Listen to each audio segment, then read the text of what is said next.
Namaskar anak-anak SD BPS. Berjumpa lagi di channel Mr. Adi. Nah, pada video kali ini kita akan belajar mengenai penggunaan huruf kapital, tanda titik, dan kalimat tanya. Nah, materi ini Mr. buat untuk membantu kalian menjawab soal latihan di buku pena dan juga di buku pengayaan. Oke, langsung saja.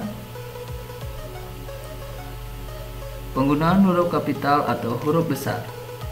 Yang pertama, digunakan pada huruf pertama di awal kalimat. Contoh, aku selalu mencuci tangan sebelum mengambil makanan. Lihat anak-anak, di awal kalimat sudah menggunakan huruf kapital. Sekarang kalimat yang kedua. Paman sedang makan buah apel. Nah, perhatikan juga kalimat yang kedua, kata paman di awal kalimat sudah menggunakan huruf kapital. Penggunaan huruf kapital yang kedua itu digunakan untuk menulis huruf pertama di awal kalimat dalam petikan langsung. Nah, ciri-ciri petikan langsung itu adalah tanda petik anak-anak, yaitu adanya tanda petik pembuka dan tanda petik penutup. Contoh kalimatnya, Dani berkata, kalau keluar rumah harus menggunakan masker. Perhatikan di awal kalimat sudah menggunakan huruf besar. Dani berkata, koma, tanda petik pembuka, kalau keluar rumah harus menggunakan masker, titik, tanda petik penutup.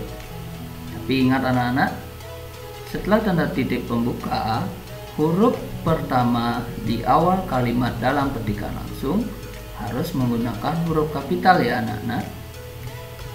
Kemudian contoh yang kedua, petik pembuka huruf kapital. Ingat ya anak-anak, setelah tanda petik pembuka harus menggunakan huruf kapital. Supaya tubuh sehat, kita harus memakan makanan yang sehat juga, koma, petik penutup, ucap Rina, tanda titik. Sebagai pengakhir kalimat harus menggunakan tanda titik. Nah, supaya lebih jelas lagi, perhatikan percakapan Putu dan Dudu anak-anak. Pada dialog Putu, Rara belum pulang Du, tanda tanya. Sedangkan dialognya Dudu adalah belum Du. Nah, sekarang kita akan mengubah atau membuat kalimat petikan langsung. Contohnya seperti ini anak-anak.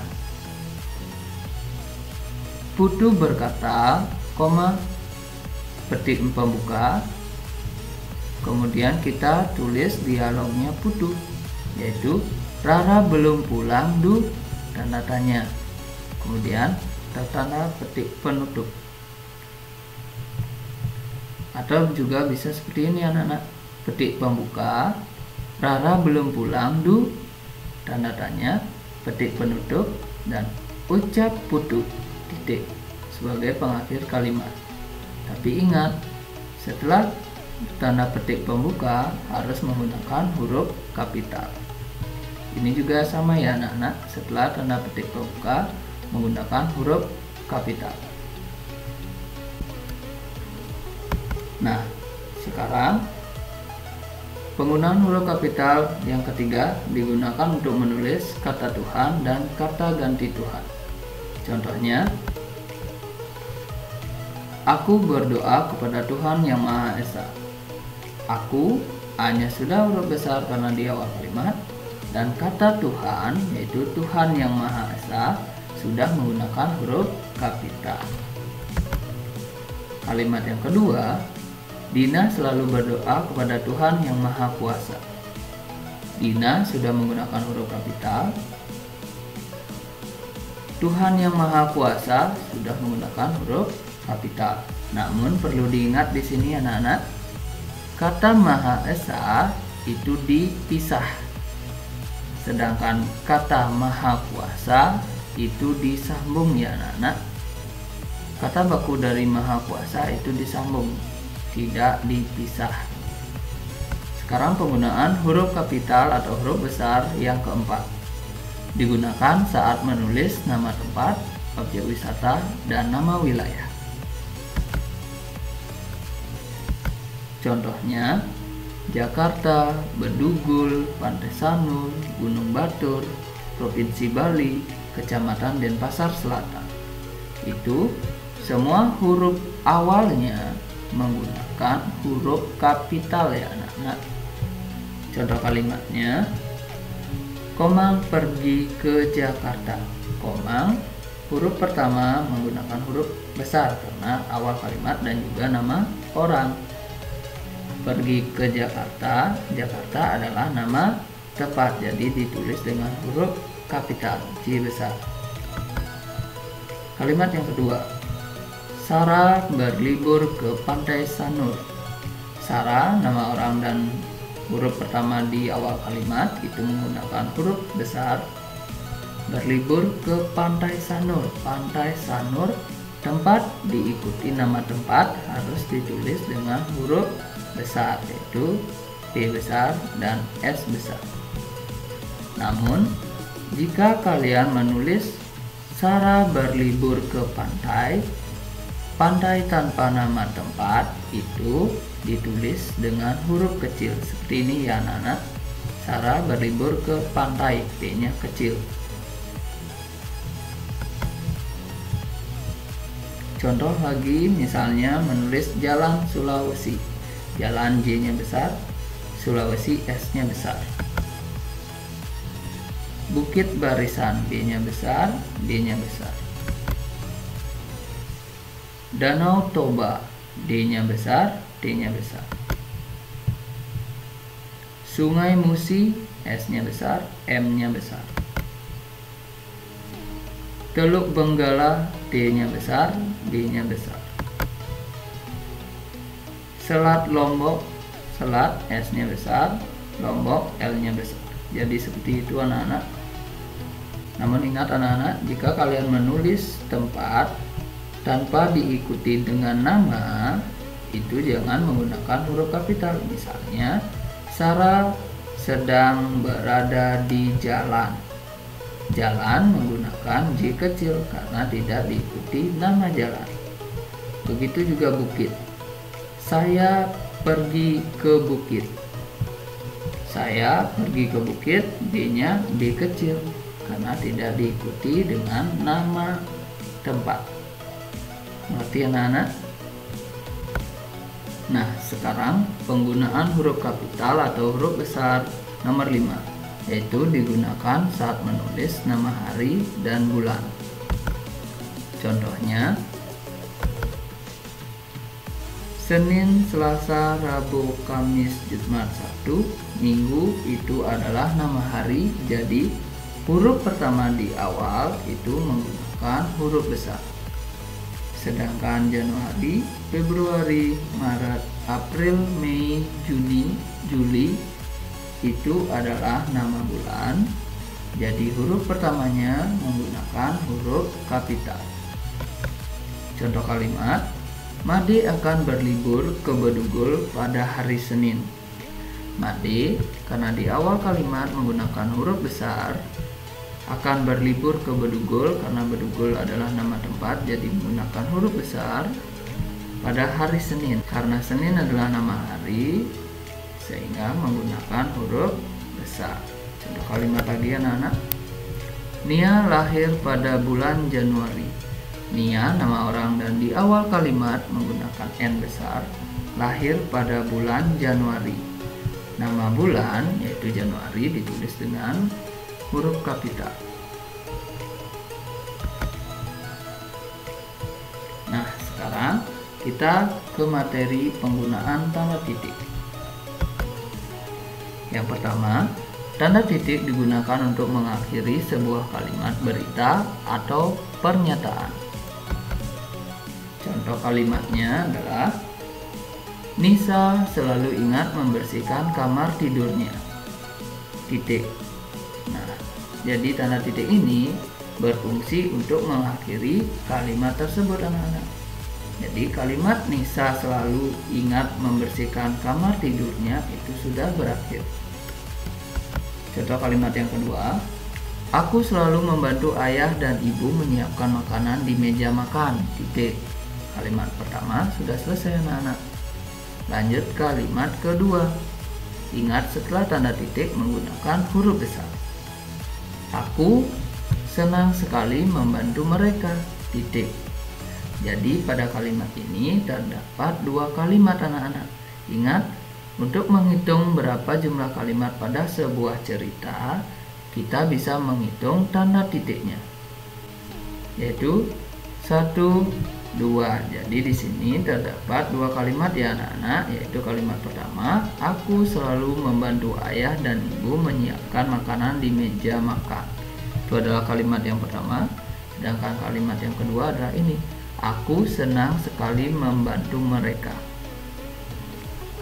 Oke, sekarang penggunaan tanda titik yang kedua, yaitu digunakan dalam singkatan nama orang.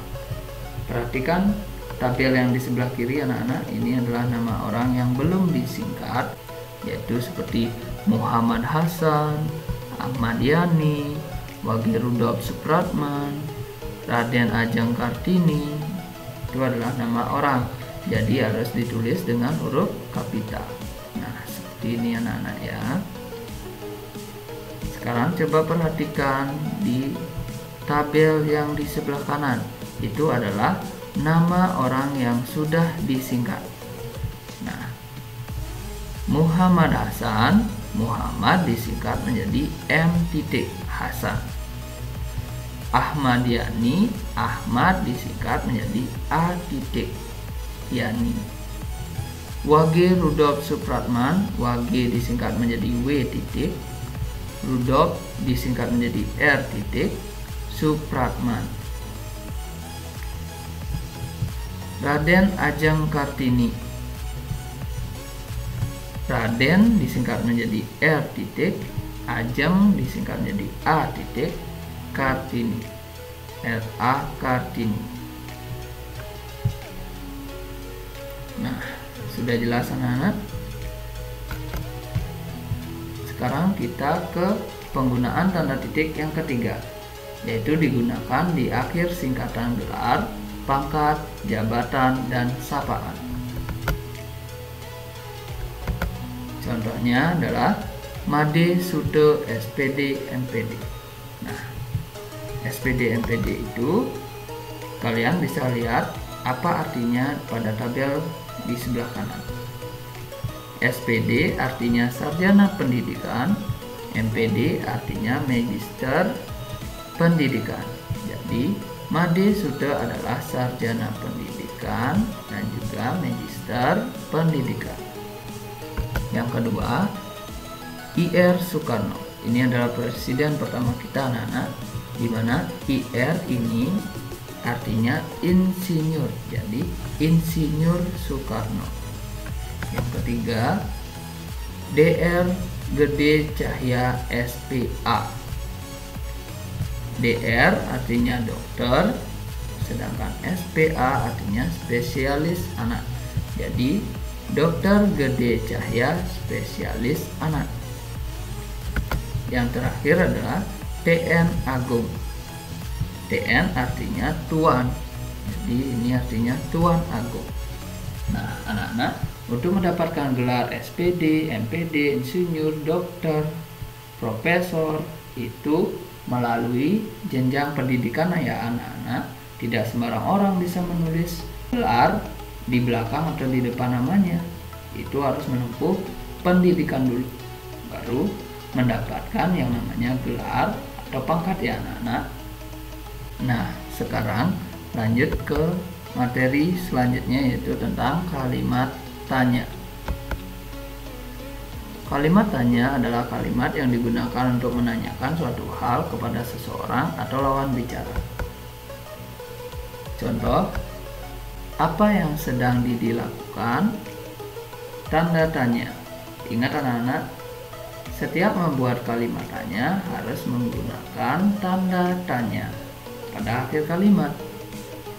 Nah, pada kalimat ini menggunakan kata tanya apa, yang artinya menanyakan hal apa yang sedang dilakukan oleh Didi. Jawabannya bisa jadi mandi, tidur, bersih-bersih, mencuci tangan, dan sebagainya. Kalimat pertanyaan yang kedua, kapan dia pergi ke Bandung? Tanda tanya. Kata tanya yang digunakan adalah kata tanya kapan, yang artinya menanyakan waktu. Nah, kalau ditanyakan waktu, kita bisa menjawab hari, bulan, dan jam ya anak-anak. Yang ketiga, bagaimana cara mencuci tangan yang benar? Kata tanya yang digunakan adalah bagaimana, yang artinya menanyakan cara atau langkah-langkah suatu hal dilakukan. Cara yang pertama adalah ini, cara yang kedua adalah ini, cara yang ketiga adalah ini. Jadi langkah-langkah atau cara yang ditanyakan. Nah, ingat anak-anak, kalian boleh memutar ulang video-video pembelajaran yang sudah Mister share, baik yang ini maupun yang kemarin. Untuk apa? Untuk membantu kalian menjawab soal-soal yang ada di buku-buku pena dan juga pengayaan ya. Oke, segitu dulu untuk hari ini anak-anak. Namaskar.